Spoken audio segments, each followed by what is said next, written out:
Hi, everyone. Welcome to Airport Chatter, episode number 2. Thank you, everyone, for being that supportive with all the traction we got, the feedback we got from last episode. It really makes us feel really good. We are putting a lot of passion here. I want to thank again Paul Bars for giving me the chance to being here. And because for all the feedback we got, we continue doing this. And today we got an exceptional guest that I want to introduce first. And is Lance Lyttle, Managing Director of Aviation for the Port of Seattle, Seattle International. Lance, how are you doing today? I am doing great, Jonathan. Thank you so much for having me on the program today. It's an honor, Lance, to have you here. It really means a lot to us to have this couple of minutes with you to discuss what's going on. But I wanted to take just 1 minute to brag about yourself as a speaker, because I'm checking your resume on LinkedIn, man. It's out of the charts, and I want to share with everyone because, I try to do my best throughout my career, and then I talk to you and just seeing your resume is like, man, you got a bachelor's in physics, you got a master's degree in physics, and you only work at major hub airports, Atlanta Hartsfield, Houston Airport Systems, and you're now in Seattle for the last almost 6 years. My big question is, do you have time to have dinner? Every now and again, yeah, we have time to have dinner. I actually did a double major in physics and computer science as at the bachelor's level, and I started my career actually in the private sector. So I worked in the technology sector, and I worked in the mining and aluminum sector. I worked for a company called Alcan. Alcan is Aluminum Company of Canada, which has central offices in Montreal. So I worked in the mining industry actually before I transitioned over into aviation. So my aviation career, you're right, started at Hartsfield-Jackson Atlanta International Airport. Yeah, but those type of skills really paid off probably throughout the career, because these positions, you've been an executive since forever, pretty much. So it's like since 1999. So I started at Hartsfield-Jackson as the chief information officer, and then one of the assistant general managers there. And then I moved on to the Houston Airport system, which, as you know, Jonathan, is a 3-airport system. I started there as the chief strategy and performance officer. I did a small stint as a chief development officer, and then I was promoted to the chief operating officer for the Houston airports. And then I transitioned over here for the last little bit over 5.5 years as the managing director for Seattle Tacoma International Airport, or SCA as we call it. And now you got all the weight on your shoulders for the entire airport operation. So your task like pretty much everything. I have a fantastic team here, so I really don't feel the weight that much. That's good. Hey, Lance, I will start the interview. It's pretty typical because everything that happened in COVID, but having the chance of having a couple of minutes with a person like in your position with those responsibilities. March 2020, everything stuck. The world stuck COVID, And before that, the only reference that we all had around the world was 9/11. 9/11 was like a week, maybe, And at what point it hit you? So you go the first week without operations, but at what point you feel like driving in the car, being at home or at the airport and say, hey, this is for the long run. Things are really, at what time your mindset said, hey, we really need to review this situation. This is for the long one. Well, it hit us probably more so than any other airport in the United States, because you might not recall, Jonathan, but we were actually the first, or a city and our county was actually the first recorded case for COVID in the United States. And of course, the understanding was that individual actually traveled through our airport. So we were on the forefront of the pandemic. And you're right, we prior to the pandemic, we thought 9/11 or the Great Recession were the two worst disruptors. But as we're seeing now, the pandemic, make those two other disruptors pale into comparison. So we actually had to start really, really early. We took it serious. We really had no clue it would be this impactful, but we took it seriously in the beginning. And one of the thought process initially was that, okay, we would get through it. The problem or the challenge that we had was there was no blueprint. There was no airport that we could go to say, hey, when you guys had the pandemic back in whatever, 10 years ago or 5 years ago, how did you deal with it? There was no blueprint. So we had to come up with this strategy. We had a three-pronged strategy. One, what did we need to do to weather the storm, meaning get over the immediate hump? What did we need to do to lead the recovery? Because we realized now we are a major economic engine for the region, so we had to play a part in leading the recovery. And then the third thing was, what do we need to do to prepare for the new norm or the next norm? However, there was this sobering reality that we had to face, and that is there are certain things that we'll have to figure it out as we go along. All of us was going through this for the first time. So even though we had the strategy, we realized, you know what, a lot of things we have to figure out as we go along because we just don't know. And we collaborated with AAA and AMAC and ACI and all the entities and the airlines and everybody within the airport. But a lot of it we had to figure it out as we go along because it was just new to all of us and no one expected the impact that it had on the airport and on the region and of course the entire world. Yeah, for me, when I was talking with the guys, it was total chaos until September, October. At that point, they start realizing, okay, we get out of the damage control mode. How's the budget looking? But the big question still was, and now I take from March 2020 probably to December 2020, it was revenue wasn't coming back. And a vaccination was the main topic all around the globe, but especially for Seattle. And I'm just figuring out as I talk to you, is the contribution of the Asian community, specifically China, to the city of Seattle, like the city of San Francisco, is massive. And it's way more than the East Coast cities. So it makes total sense in terms of how it impacts you in the terminal, It was very impactful. Of course, as you know, we have a large Asian population here within this region. We are the closest mainland city to China, and so we have a lot of flights coming in from Asia. And as you said, the impact was so devastating. I have these pictures that I show when I'm doing presentations. That what was it, like April of 2020, you could literally roll a bowling ball to the airport and you would not hit anyone. There was like nobody in the airport. Not to mention international, because we had a huge decline in domestic traffic. Domestic traffic dropped about 61%. International traffic dropped 76%. So there was literally no one in our international arrivals facility. Yeah, I think it was massive for you guys. And at the same time, on the recovery, and there's one piece of news that I was talking with San Diego last month, but it really hits you even bigger than San Diego. That is coming back from the COVID. Before COVID, you got Alaskan Airlines, you got Delta Airlines. I'm going more into the airport business strategy now. But coming out of COVID, Alaska becomes part of One World Alliance. And now we are not only a One Hub Alliance airport, but second airline with an alliance with everything that comes with it. Next question, how it impacts Alaska getting into the One World, having Delta and SkyTeam and the lounges battle and how you manage all the schedules and how you see everything progressing in the next 24 months. Because if there's one place that is probably exciting to be right now in terms of an airport in the US, is probably Seattle. Yeah. So the One World Alliance has changed the footprint significantly. Just in the snap of Alaska joining One World, we have moved just like that. We have moved to being actually the number one World hub in the United States. On the West. We're the number one One World hub on the West. We're about number 4 in the United States, behind DFW, Charlotte, and Miami. So we're about 4th. But on the West Coast, we're number 1. So we just went just like that.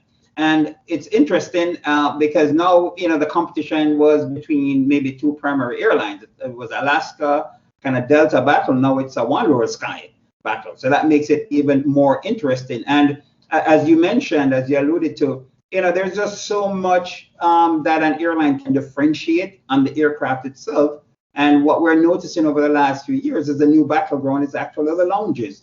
And so, that kind of our planning mindset has to be adjusted, because now are we planning for airline specific lounges, or are we planning for alliance Yes. based is going forward? So we have to kind of rethink and work very closely with the airlines and with the alliances as we do our planning. In terms of what's future, what we forecasted, as again, we were on the record growth. We dropped from 52 million passengers down to 20 million passengers. Over the next 24 months, what we're forecasting is at the end of this year, we're going to be back to about 38 million, rather. And then the following year, at the end of 2022, we're going to be about 95% of where we were before. And then maybe 2023 is where we expect to get back to 2019 numbers. However, everything depends on anything that might happen. Like we have the Delta variant. We don't know what might happen going forward. And we still, in the unknown when it comes to the business travelers returning. We don't know exactly when that's going to happen as yet. Yeah, but leisure travelers has led the recovery, and the summer was exceeded our expectations.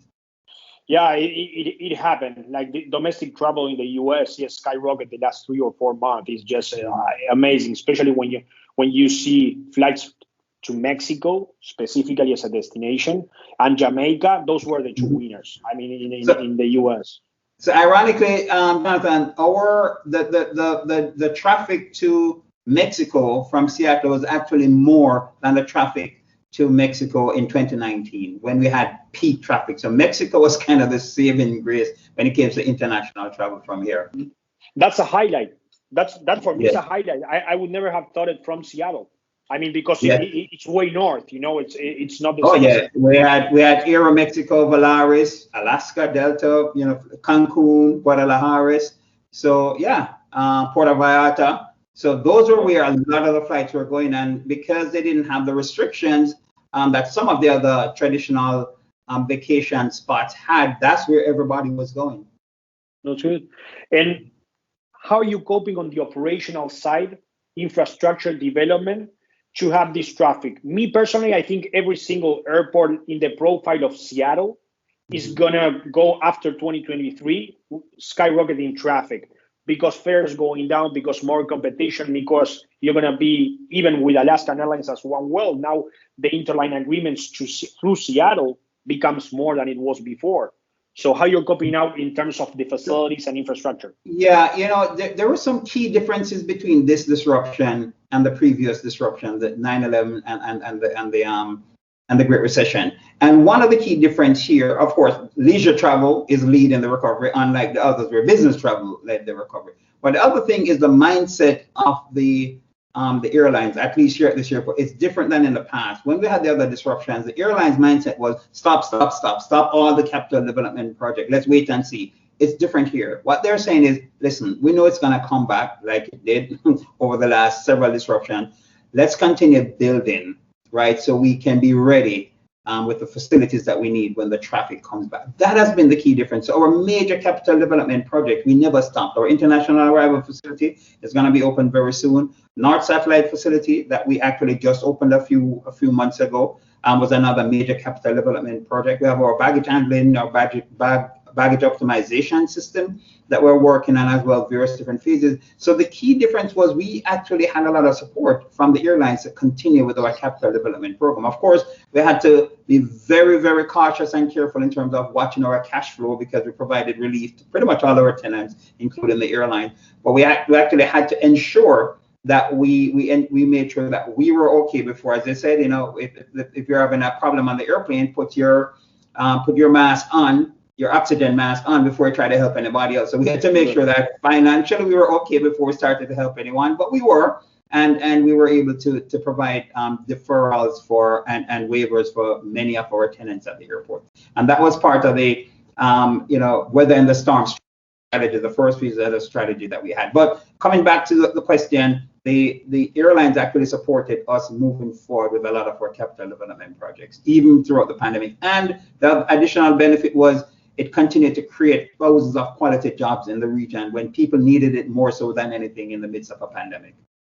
Yeah, and that's key. And following that mindset before closing the interview, I would love to talk to you for a couple of hours at least, you know. But I want, following your mindset, if two questions. The first one, if you have to advise an upper management director who has control over budget in operations or business part or infrastructure, what would be the key areas where you would focus the budget, either not only to increase infrastructure, but hey, watch out, you have to take care of this number, don't let, you know, I mean, which is the balance or the key points that you see from an operational perspective if you need to advise an upper management at an airport to watch out for these items? Yeah, that's a very difficult one, because you have heard the whole adage, Jonathan, you've seen one airport, you've seen one airport. So it differs for different airport. So I would say, rather than try to give specific information, I'd probably try to give principle address. Don't think of the budget as the end, right? The budget is a means to an end. You create a budget to actually do something. So start with, what's your strategy? What's the business plan? What's the outcome that you're trying to achieve? The budget is really the resources that you need to accomplish that, right? So the budget is the money, the people, the equipment that you need to accomplish that. So you have to focus on, what are you trying to achieve? Like us, we need more gates. There are other airports that gates is not their issue. They have more than enough gates. So our budget, for example, on the capital development side is going to be geared towards creating more gates, creating more space. There are other airports that might have totally different operational issues. So to me, what's your strategy? What's in your business plan in terms of your long-term, medium, and short-term goal? And then you actually create and develop a budget in order to achieve those. It's going to be different for different airports. When I was in Houston, gates wasn't an issue. Here, gates is a major problem. We just don't have enough gates, and we probably won't have enough gates for the next long period to come. So. Yeah, and regarding that sense, you know, and what changed in your agenda, or what would change in the agenda of airports from before COVID to after COVID? Like, I'll give you an example. IT. Does IT plays a different role before COVID than after COVID? You said ID? IT. Digitalization. Oh, digitalization. Oh, yeah. So I think the expectation now is all the passengers coming through an airport want to have a touchless option. Some people might still want to interact with people, touch this, touch that, but I think everybody's not expecting a touchless option. Our passengers are going to be expected to be able to go from the parking garage without touching anything, right? Whether it's using biometrics such as facial recognition, right, or proximity readers, etc. But I think the expectation is they want to be able to go through the entire process as an option without interacting with anyone. So checking in at a ticket counter, checking in at a kiosk, going through security, boarding an airplane, right, without actually interacting with anyone. There's always going to be people who want to interact with folks, but I think the expectation is that digitization and biometrics, particularly facial recognition, is going to play a key role in terms of how we actually process and handle passengers coming through our airport facility. Now, there are equity issues, there are social issues, there are privacy issues associated with that. So we have to ensure that we actually take care of those. We have to make sure we have the policies in place that whether it's an airline, whether it's an airport, whoever is putting in these solutions to ensure that we protect people's privacy, we make sure the data is secure, etc. But I can tell you the expectation is going to be a touchless journey through the airport is an option for all the passengers. Yeah, I agree with you. And Lance, I want to thank you for your time today. Seriously, I probably would have 500 more questions for you, but what I'm going to tell you is we need to get together again. So we need to have anytime. Let me know. Yeah, because it's very important I think from the young generations or the guys that we are getting into the ecosystem, taking more responsibilities to have a track record and gain an insight from the experience, and especially after COVID, how the ecosystem is going to work. It's invaluable, the type of information and understanding your mindset and the responsibilities you got. So I definitely can I ask one thing before, because this is really important, and especially my innovation team would kill me if I don't say it. because It's all yours. The closing is all yours. One of the things we have to do is to innovate our way out of this pandemic and beyond the pandemic. And one of the things that we have done, some unique things we have done here in Seattle, is that we looked at the journey of the passenger from all the way through. And one of the things we did is we wanted to make sure there are certain aspects of the journey, we wanted to make it predictable. We like the adventure, we like the fun, but certain parts people want to be predictable. How long is it going to take for me to get parking? How long will I take to get through the security checkpoint line? Do I have to join a line in order to purchase stuff? And so there's some solutions that we have put in place. We have prepaid parking. You can pay for your parking before you get to the airport. You have a QR code, you come, you actually scan your QR code, you touch nothing at all, you get into your parking space and you head to the terminal.